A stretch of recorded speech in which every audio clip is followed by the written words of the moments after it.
Hey, seriously? The Occupy Wall Street protest entered its third week today. What started as less than a dozen college students camping out in a park near the New York Stock Exchange is now hundreds of protesters, and it's spread to other cities. But what are they protesting? Nobody seems to know. So this afternoon, we went to Wall Street to find out. And despite what you heard, here's what I saw. It's not just a bunch of dancing hippies protesting. There are all kinds of people there. Babies, teachers, cheerleaders, Uncle Santa, and that.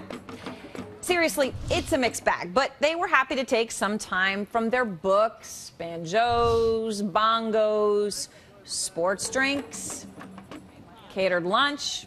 Yeah, there was catered lunch. Designer yoga clothing. That's a Lululemon logo. Computers, lots of MacBooks, and phones to help us get to the bottom of it. This is unemployed software developer Dan. What do you do for a living?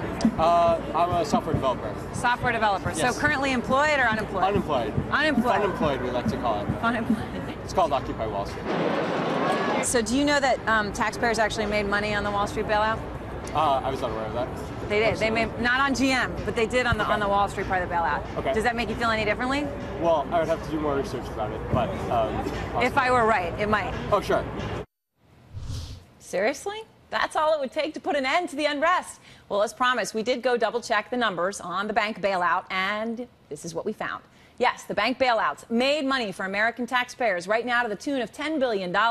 Anticipated that it will be $20 billion. Those are seriously the numbers. And this was the big issue, so we solved it. In fact, the only reason we haven't made all the TARP money back is actually GM. But I don't see any protests in Detroit. It seems the only thing we all agree on is that the police, with the pepper spray and mass arrests, may have overstepped their bounds this weekend. Or do we agree on that? Oh, good, that full cop is leaving. Or not cop, he's pretty nice. Yeah. He would have been a lot worse. Seriously. And by the way, to Dan, the very ardent software developer, he had a lovely MacBook. And when I asked him whether Apple II was part of the problem or a hero of the movement, he said, well, they've got good design, but they need to pay more taxes too. All right, next, the front five. The market drops. What's the risk of recession?